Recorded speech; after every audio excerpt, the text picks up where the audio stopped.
the items that came back virtually is the soul of the people of Ashanti.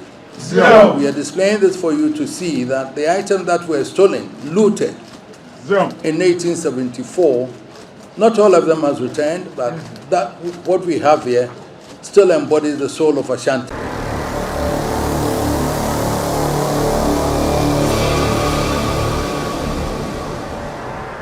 Gentlemen, this building, from where I share these thoughts with you this afternoon, will be 100 years next year.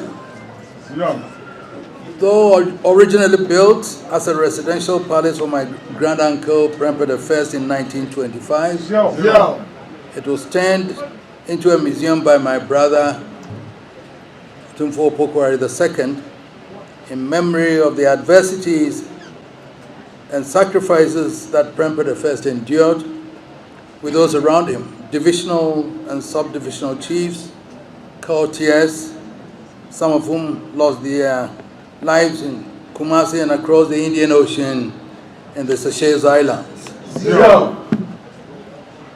There are two emotional photos in the exhibition of his initial journey to the coast with hundreds of Asantes who said they would not let him travel alone to exile. This exhibition, the first since the museum was established nearly 30 years ago, is part of the terms of negotiations with the British Museum and the Victoria and Albert Museum. I'm therefore very happy to see Dr. Chris Gosden and Dr. Tristram Hunt, who promised they would come when all had been cleared and the objects are home with us. I'm so happy to hear the MOU signed with the British Museum partly on technical support in especially conservation models of the objects has begun, and that tools for this have been secured. That out of this, a visiting curatorship has also been agreed upon. We have just heard what some of the partners had to say and the backing of multilateral institutions such as UNESCO. We have also heard from two people appointed to handle the negotiation issues, Professor Malcolm MacLeod, whose book, Images of Ghana, and Ivo Ajimandua's A History of Menchia Palace Museum has been launched in additional but specific literature of museology in Asante in the last 200 years. We all accept that there are universal values of culture which attract people from different ethnic groups, nationalities, and beliefs. The reactions of these objects coming home were ample evidence of this. But we must also realize that cultural changes and bereavement are part of human nature, and to that extent, contemporary artistic creations cannot escape from these human preferences, sometimes also generational. Previously, many art historians discarded the idea of African art, yet the black race came with its own forms, whether from Southern Africa or the eastern side of the continent. That denial was not surprising under implantations of external cultures. What was also not surprising was again the denial that art markets and auction houses existed in parts of Africa, including Asante in the 1800s. If these have been proved wrong with research and scholarship, including art histories of the continent now taught in universities, home and abroad, there's a current challenge we all also need to look at. Most of the returned objects in this exhibition were made by Asante Royal artisans, or the group we call Otumfour, who still practice their trade and have been doing so since Asante was founded. Many are resident artists. It took time before they were licensed to go commercial and into the open markets.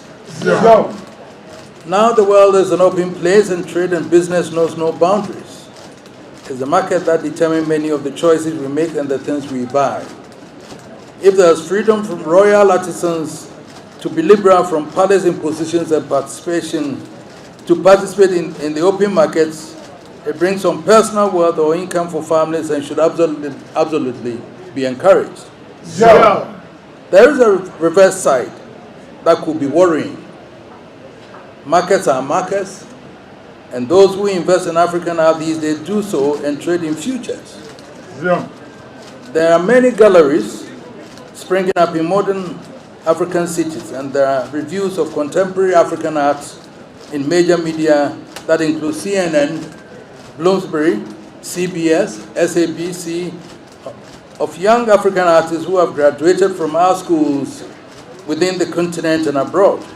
Yeah. Many of their products are sadly not in African galleries for sale and are easily bought by non-African with interest in them or to be branded and marketed for bigger profits. Yeah. It's the markets. What can we do to save some of the creative energies of especially contemporary artists? Is some of the exhibition objects were taken forcibly at war and sometimes at peace. The ones that are being produced and brought from Africa today are at the dictates of the markets. Yeah. From the LC Palace in France to homes of prime ministers of Europe and middle and upper class individuals. These artworks are precious objects that would be worth millions in the future. Will many Africans have to travel to see these in future? I asked the Manshia Palace Museum to design a project to support traditional art in Ghana. Yeah. We will be collaborating with the KNUST College of Art and some of our partners, including the British Museum, the Victoria and Albert Museum, the British Airways, and IAG Cargo to support this. In 10 years from 2025, it would institute 3 prizes a year in traditional fine arts. The works of major finalists will not only be purchased for the upcoming Contemporary Court Art Museum, so we can help retain some of the creative art products in this country. When I next travel to England in the coming months, I'm told it's in July, I'll be meeting some of these Ghanaian artists, painters, goldsmiths, and see how we can collectively, and working with some of the royal or traditional art groups, do this. Yeah. When the modalities are set up, we will also work with private galleries in the country to at least retain some of the productions. It is not always that we have to solicit for things we can strive and do for ourselves. Yeah. I hope that over the days and the months ahead, you'll find comfort and be inspired by some of the creativities of our forebears. The exhibition that we are witnessing today has been through negotiations from my predecessors, where Prempeh I, when he returned, requested for these our artifacts to be brought back. Yeah. Prempeh II, my uncle, also broached that idea in 1948. Yeah. My brother, Otumfour also came up with this idea again, and then I come here now standing in front of you to also negotiate. Yeah. Then in May, when I traveled, I brought the matter up again with the British Museum, and through that meeting, here we are with all these items being returned to us.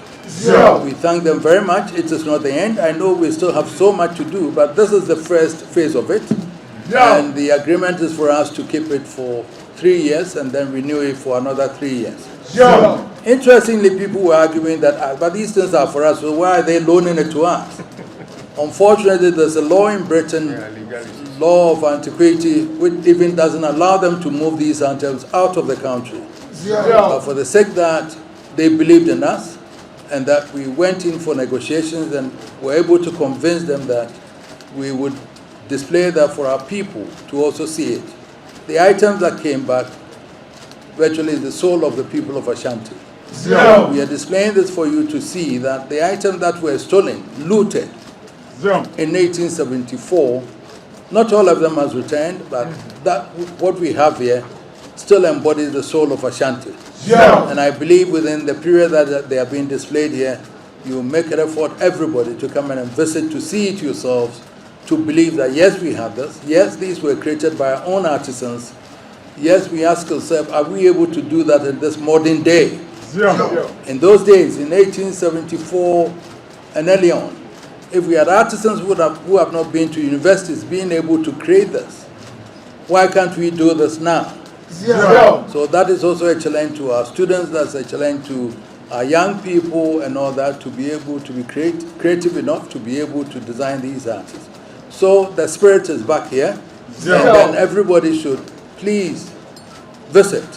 The Zero. Mbonbonsio sword is there, the Nchemcha is there, Zero. everything up there are all being displayed for you to see that yes, as we said when they ransacked here, yes it was true, yes they are still keeping our artifact, but we also are happy that they've agreed to return some of these to us for display for our people to see it. Zero. So thank you. Let us accept that today is a day for Ashanti, it's a day for the Black African continent, that the spirit that we bore and share is back with us again today. Thank you very much. Shintim Prakubema Watia Bruna, Otia Koko, Onwane Krobia, Rienfi, Asante Kotokohine, Krobia Sante Kotokohine, and the Tiafide Sua, a book a Hinasa, Nasa Asante Meura, and no, Yawakana, no Akadom, no Akambo Brudincha, Saserakusrada, or 10 foot and fire, Yaten car, na Yatin Tefro, Upupu Suprempa, Ubu at Bogomu. Kaka Jamedu, Sakatim Popia Yedi Akono, na Krobia Sante Kotokohine, or some bebe. Krobia Sante Kotokohine, na Kwansafo, Okokum Kwakun Safwa, or Jen and Safwa, Egun Safaso, was Cerebedia Ponchina, now on 12 years or Tafre Bosso. Or no, we Urijimpi, Yawakana, Noaka, a dom, a Santa Mura, no, Kotokohine Mopia. Yes, somewhere, Ghana Mahadie. Wahine ba ko pe ene timi bo mahene eno ane kotoko hene enti ne yese ote aman edwaso santehene ote aman edwaso